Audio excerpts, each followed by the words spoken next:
Hoy es la última parte de nuestra serie, la trampa de la ofensa. La ofensa genera una deuda. Cuando ofendemos, generamos una deuda. Cuando somos ofendidos, alguien nos debe algo. Hemos hablado de la restitución, pero debemos considerar cómo Dios cubrió nuestra deuda. Jesús enseñó en este modelo de oración.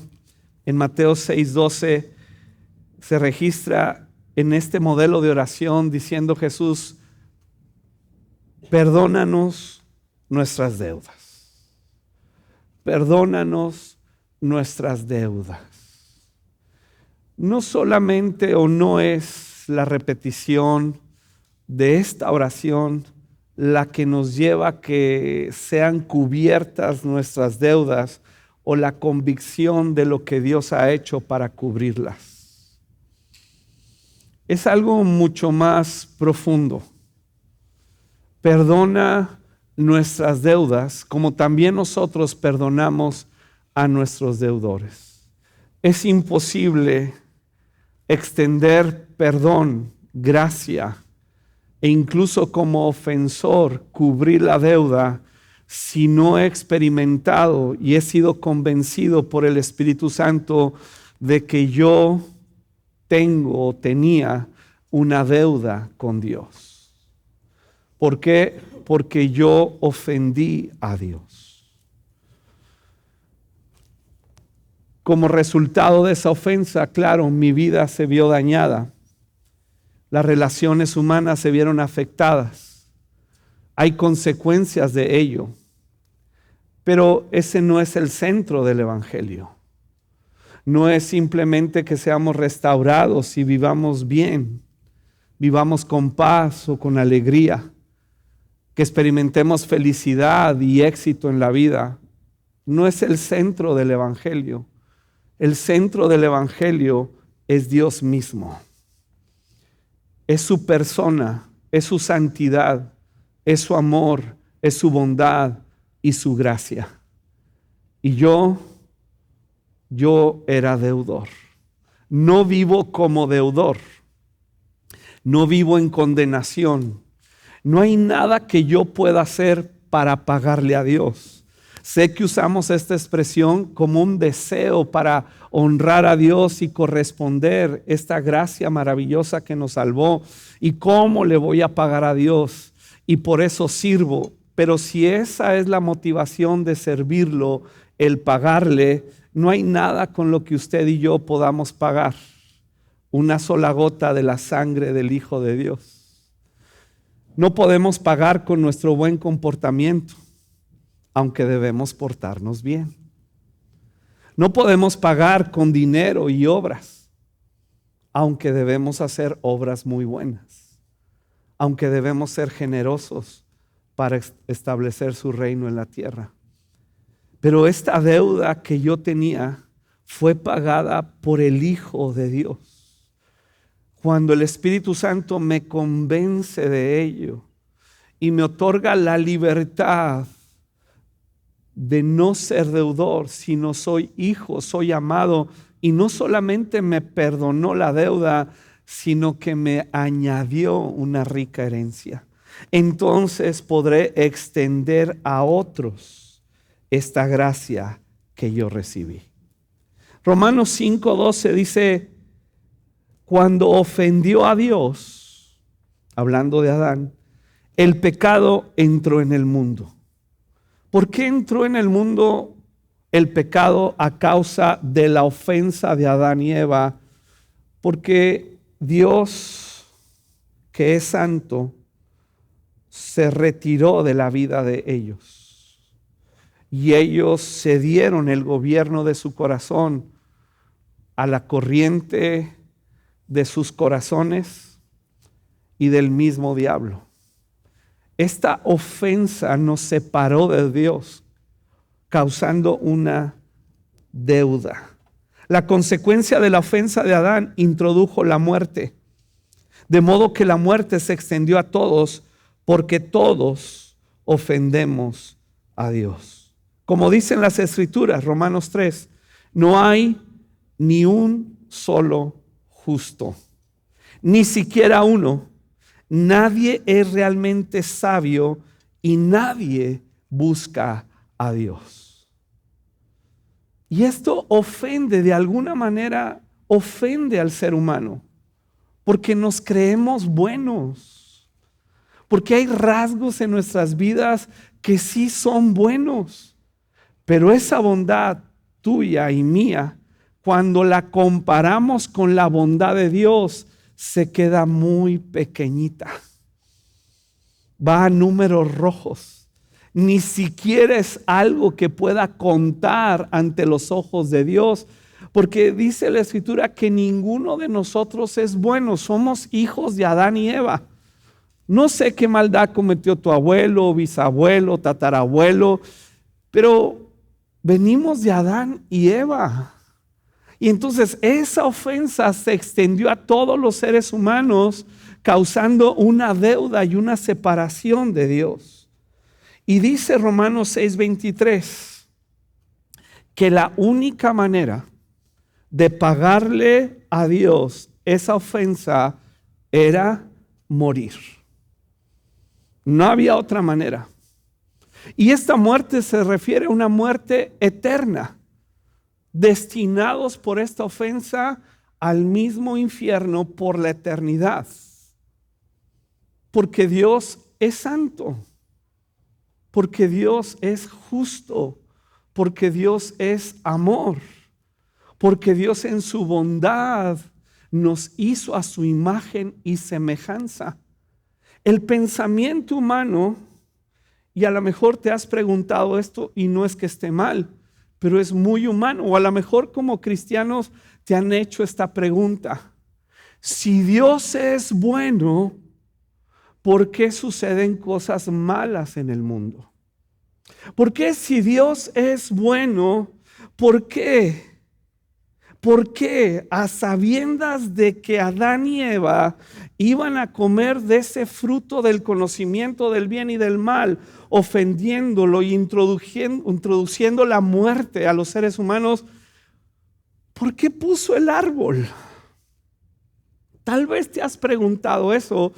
Esa pregunta nace del humanismo, donde el centro del evangelio soy yo y solamente yo, mi bienestar, mi éxito, mi felicidad.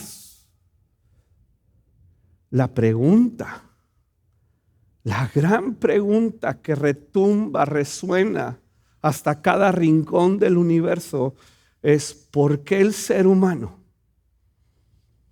habiendo sido diseñado y creado por Dios a su imagen y semejanza, un Dios que vive en perfecta armonía en la Trinidad, en una perfecta armonía, amor y santidad, deseándose y conviviendo entre ellos mismos sin necesidad de usted y de mí? Porque si Él tuviera una necesidad, dejaría de ser Dios.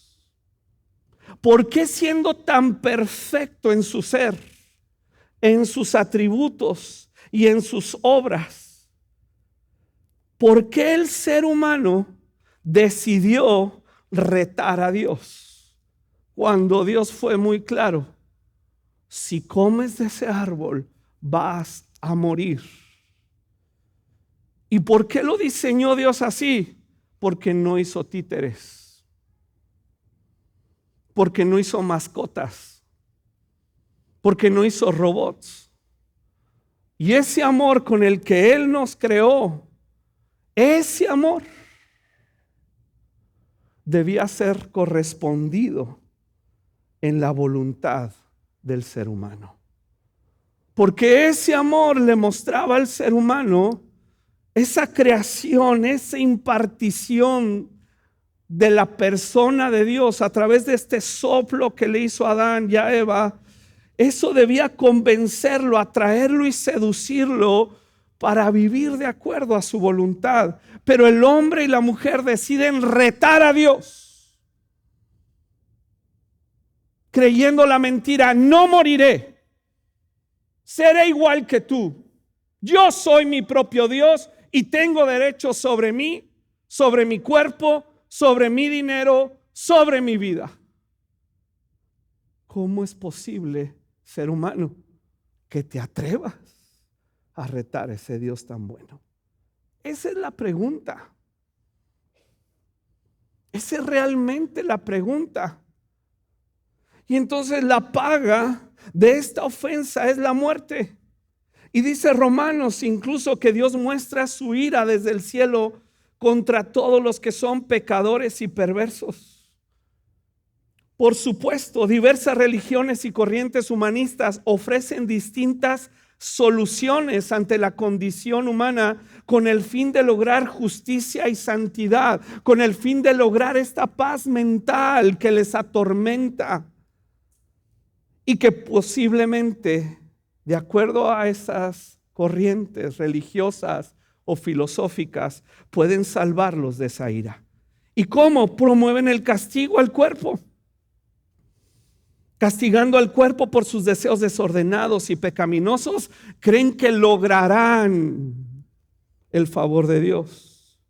Un riguroso cumplimiento de leyes ceremoniales, de rituales, obras de caridad hacia personas en gran necesidad. Algunos promueven la bondad humana que proviene de una chispa divina en nuestro interior, la cual puede acrecentarse a través del conocimiento, de la belleza o de la contemplación.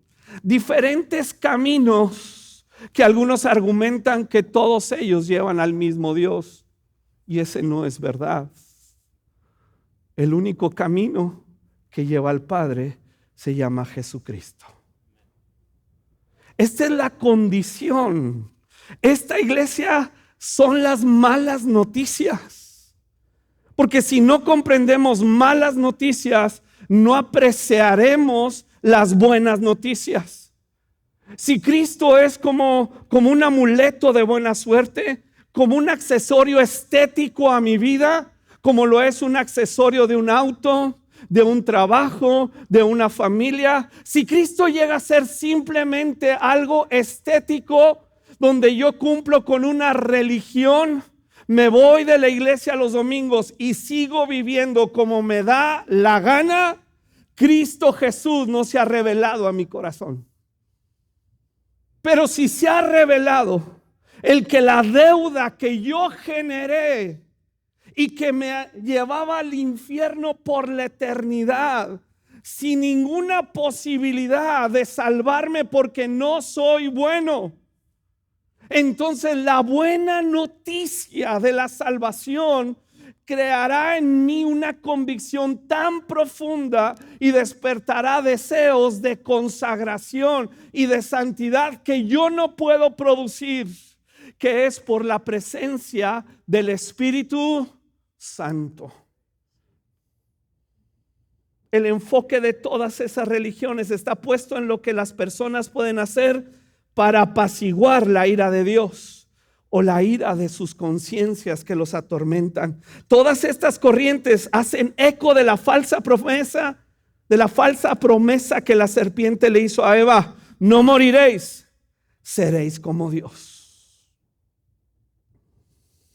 ¿En qué consiste esa ofensa? Jesús lo expresó de la siguiente manera: la ofensa del mundo hacia Dios consiste en que el mundo se niega a honrarlo. Se niega a honrarlo, se niega a vivir bajo su gobierno. Una cosa es llevar una religión de rituales, de ciertas cosas que cumplimos, que diseñamos los seres humanos, que no son malas en sí. Pero otra cosa es vivir bajo el gobierno de Dios, que transforma nuestra manera de pensar y de vivir. ¿Qué expresiones tiene el no vivir bajo el gobierno de Dios? corrompe nuestro carácter en celos, envidias, codicias y todo tipo de vanidad. Degenera nuestra conducta, mentiras, inmoralidad y venganza. Ante esta condición del ser humano, ¿cuál es el veredicto de los cargos acusatorios en nuestra contra? Dice la Escritura: todo el mundo es culpable delante de Dios, pues nadie llegará jamás a ser justo ante Dios por hacer lo que la ley manda. Léelo despacito. Nadie llegará jamás a ser justo ante Dios por hacer lo que la ley manda, incluso la ley moral de Dios. Es que yo soy bueno. Y si nos ofrecemos a nosotros mismos el beneficio de la duda, donde los 10 mandamientos los cumplo al pie de la letra, aún en ese cumplimiento no encontraré la justicia de Dios, porque el único medio para obtenerla es la sangre del Cordero de Dios. Es otorgada por gracia y recibida por fe. Dale un fuerte aplauso a él.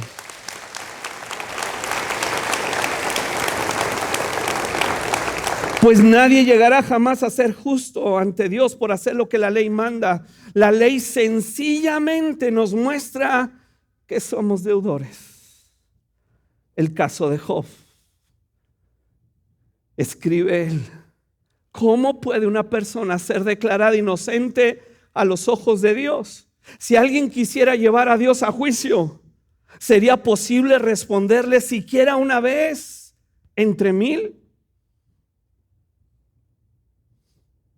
Continúa Job diciendo: aunque yo tuviera razón, no tendría ninguna defensa, solo podría rogar misericordia.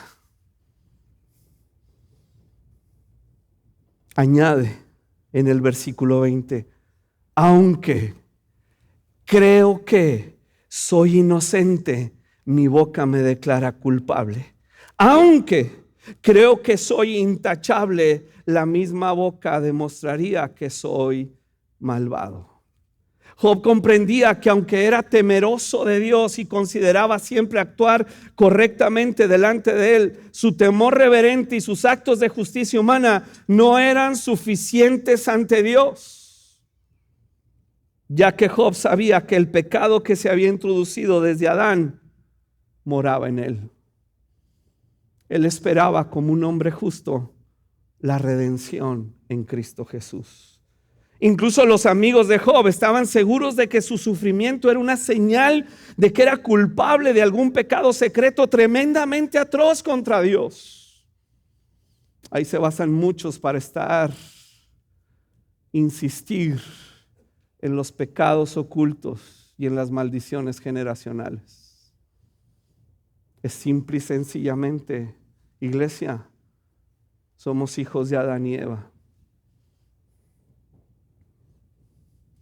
Le acusaron severamente y le dieron consejos espectacularmente errados. El apóstol Pablo luchó contra ese mismo dilema. Tengo la conciencia limpia, pero eso no demuestra que yo tenga razón, porque esa conciencia limpia es en base a mis criterios, a las calificaciones que me doy a mí mismo, donde empato el marcador. Ofendí a Dios, pero hice esto bueno. Dice Pablo: eso no demuestra que yo tengo razón. Es el Señor mismo quien me evaluará y tomará la decisión. Soy un pobre, dice, soy un pobre desgraciado.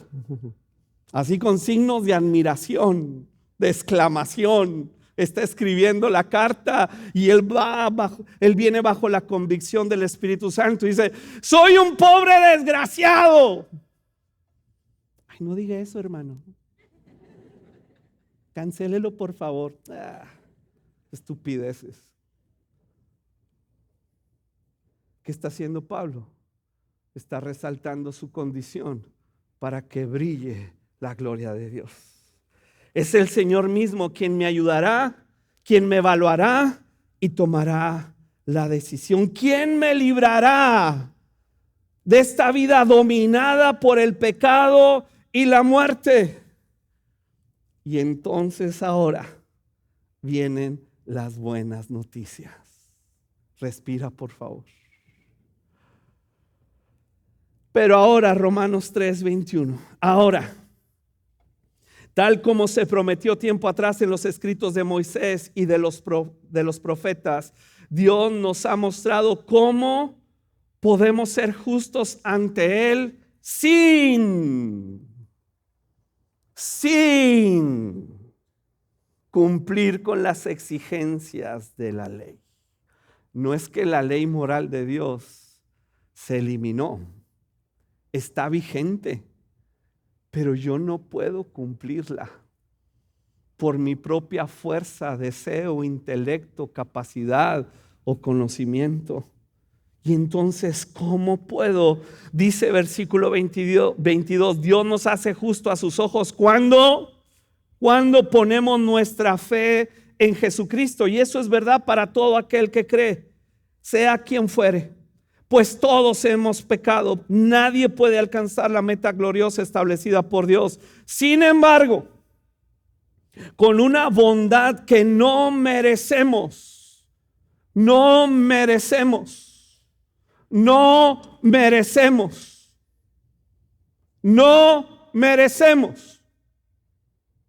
es una oración la que me libra de mis pecados. Es la fe en la sangre del Cordero de Dios. Es cuando la santidad se hizo carne. Hablamos del amor que se hizo carne. Hablamos del verbo que se hizo carne. Es la santidad que se hizo carne y sangró la santidad. Sin embargo, con una bondad que no merecemos, Dios nos declara justos por medio de Cristo Jesús, quien nos, ¿qué hizo? Pero con fuerza, iglesia, que nos liberó del castigo de nuestros pecados por la deuda adquirida al ofender a Dios. Me liberó.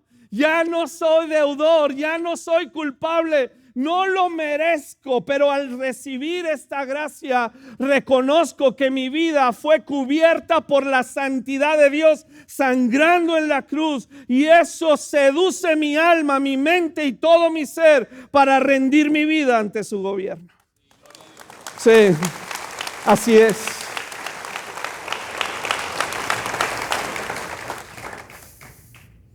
Pero Cristo, dice el apóstol Pablo a los Gálatas, pero Cristo nos ha rescatado ¿de qué nos ha rescatado? Ojalá lo pongamos en rojo para la próxima reunión. ¿De qué nos ha rescatado? Pero más fuerte. ¿De qué nos ha rescatado? Entonces, ¿por qué algunos insisten en la maldición? En la torpeza de que un ser humano puede romper una maldición. Están perdidos, enajenados y en soberbia. El único que rompió la maldición fue la santidad, el amor y la justicia de Dios, sangrando en esa cruz. El bendito Hijo de Dios. Y por la fe, y solo por la fe, en ese colgado en el madero, es que yo recibo la libertad de mi culpa. Soy libre.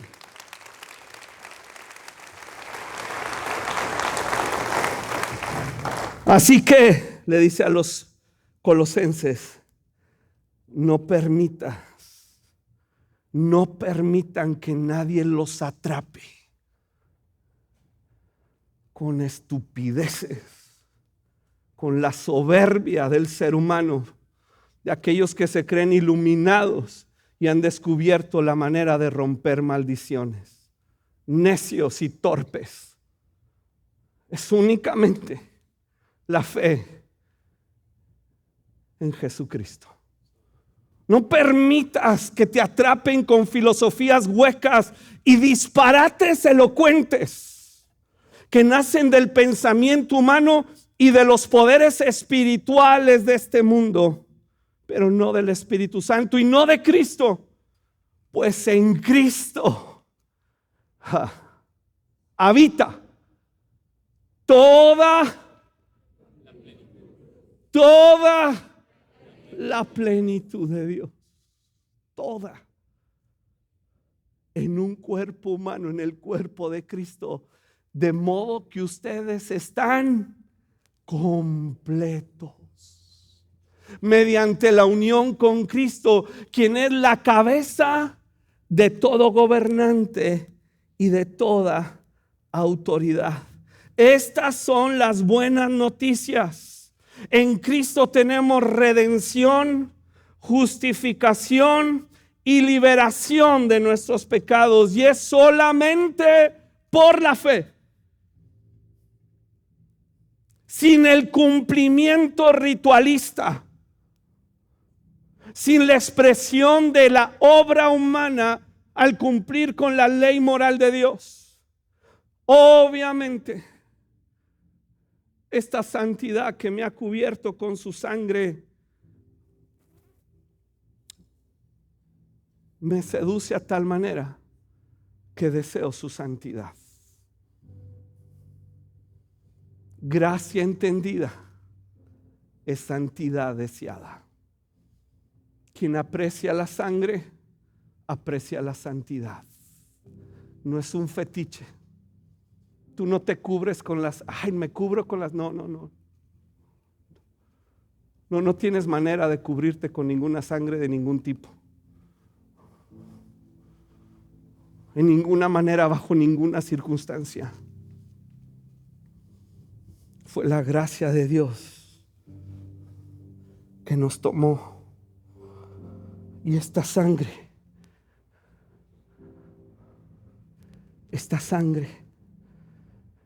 es algo visible y físico que nos imparte santidad, justicia y eternidad. Me cubro con la sangre de Cristo para que no pase un accidente. No es un amuleto. Es la sangre del Hijo de Dios. Es la sangre del amado. Es la sangre de Dios que me ha cubierto. Estoy seguro y confiado, aunque parta de esta tierra, que esa sangre me llevará a la eternidad. Y que el Espíritu Santo que Él ha hecho morar en mí es la garantía. La garantía no son mis obras. La garantía no son mis rituales. La garantía. Gracias a Dios que no puso la salvación en mis manos, sino en el cuerpo de Cristo.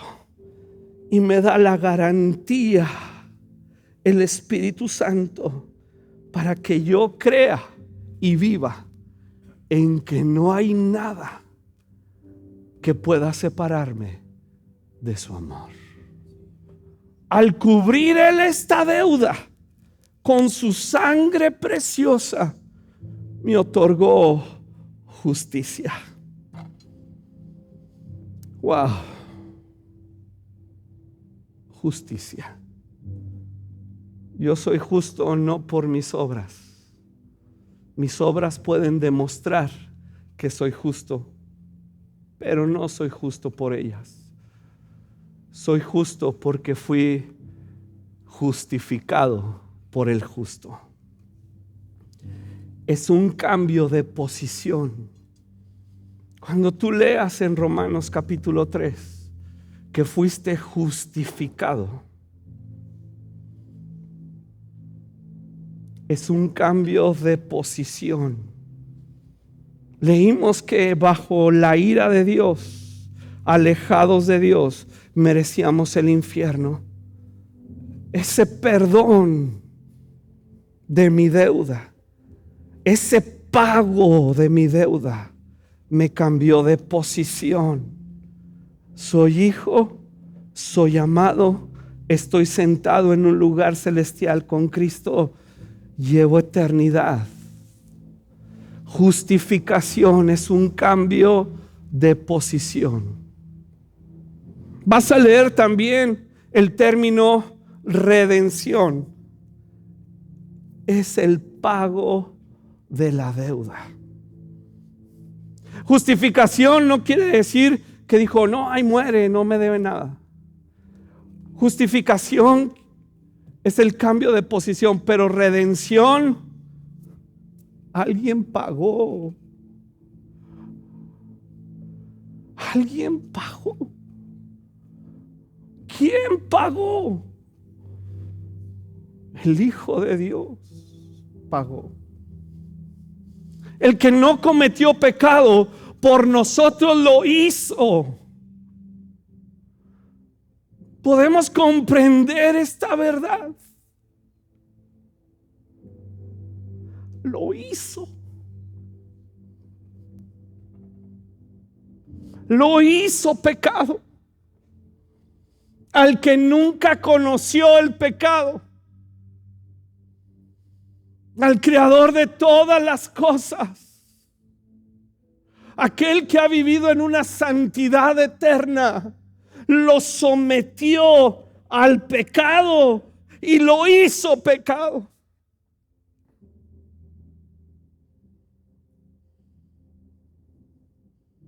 Para que pagara, para que sufriera las consecuencias de mi pecado.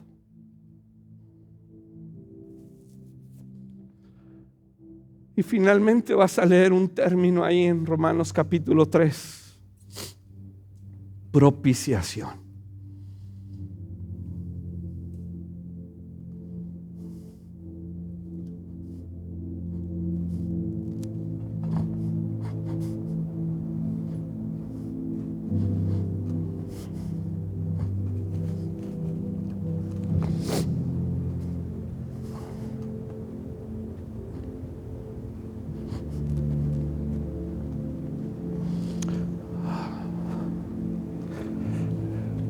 Es la palabra más conmovedora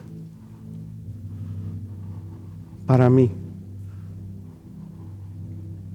de toda la historia de la redención que inicia en Génesis 1 y humanamente termina en Apocalipsis, pero se extiende a la eternidad futura. Propiciación, que es la que permite redención y justificación. ¿Qué es la propiciación? El golpe de la ira de Dios sobre el pecado. Si lo hizo pecado, descargó su ira sobre su hijo.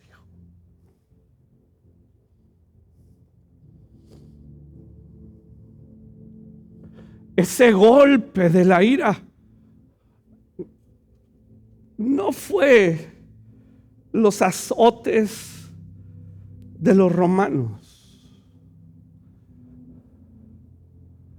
Eso dañó su cuerpo y eso permitió que finalmente sangrara.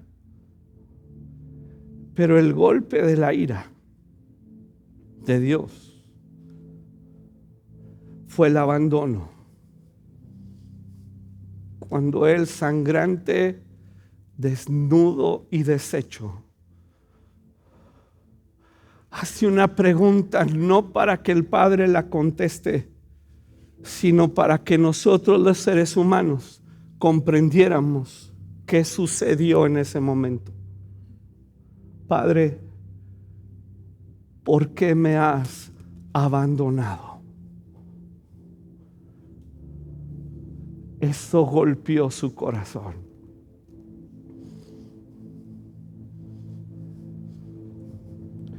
Y el pago de mi deuda, entonces, me da justicia, cubre la deuda Y la propiciación me da la certeza que nunca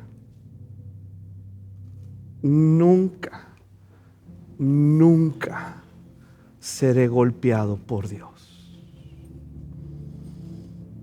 El reclamo del mundo es: ¿por qué Dios nos golpea? ¿Con hambre?